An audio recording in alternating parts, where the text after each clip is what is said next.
فكرت في اللحظة دي لو دي آخر لحظة ليك في العمر، يا ترى كنت هتعمل إيه؟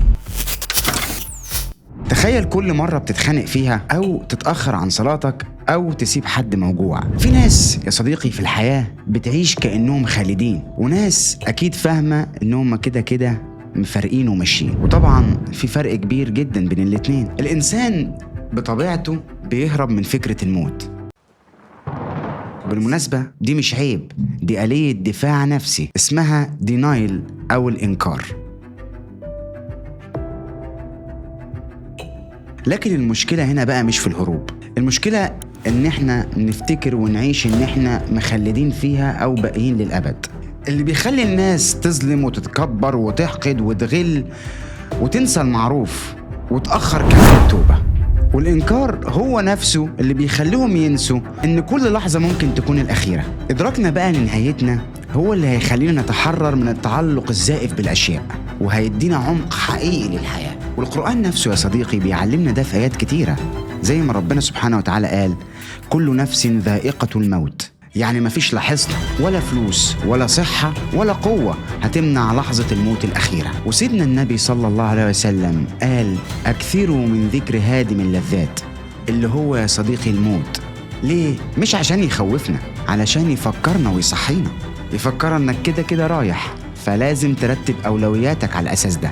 في شباب صحينا الصبح للأسف على خبر وفاتهم، وطبعا زي ما كلنا بنشوف كانوا لسه منزلين ستوري أو بوست على الفيس بالليل. ناس كانت لسه بتضحك في فرح وبعدها بيوم كانت جنازتهم. شخص ناجح وعنده كل حاجة، لكن في لحظة للأسف حصلت له جلطة، واللي كان بيخطط له ل10 سنين قدام انتهى في 10 دقايق. في كل موقف من المواقف دي بنفوق بس في لحظات، وبعد كده نرجع ننسى تاني.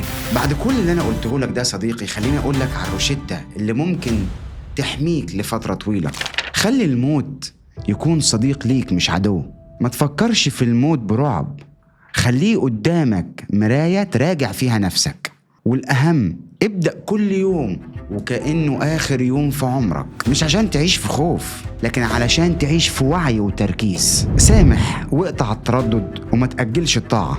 ممكن تقول لنفسك ان انت خلاص هتصلي بكرة او هتوب بعدين. طب ومفكرت وبعدين؟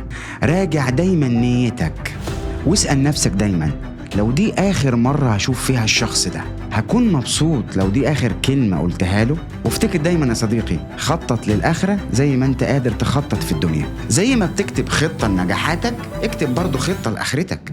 اعرف يا صديقي ان الفكرة دي لو دخلت قلبك هتغير طريقك تماما، وهتخلي سلامك الداخلي يزيد، وتعرف تتخلص من التعلق، الغل، التأجيل، الغرور، وكل ده عشان انت عارف انك انت رايح. فلازم لما تروح لربنا تروح وانت نضيف. واعرف يا صديقي ان مفيش اي حاجة دايمة، ولا حزنك ولا فرحك ولا خوفك ولا نجاحك، كل ده مؤقت. اللي باقي هو وجه ربنا سبحانه وتعالى. كل لحظة بتعيشها من ربنا سبحانه وتعالى اعرف ان هي هدية من ربنا، فعيشها على انها اخر لحظة ليك في العمر. واعرف وافتكر ان تعيشها مش بخوف، عيشها بثقة ورضا وتسامح كبير للناس ولنفسك. والاهم تفضل دايما فاكر إنه لسه بدري.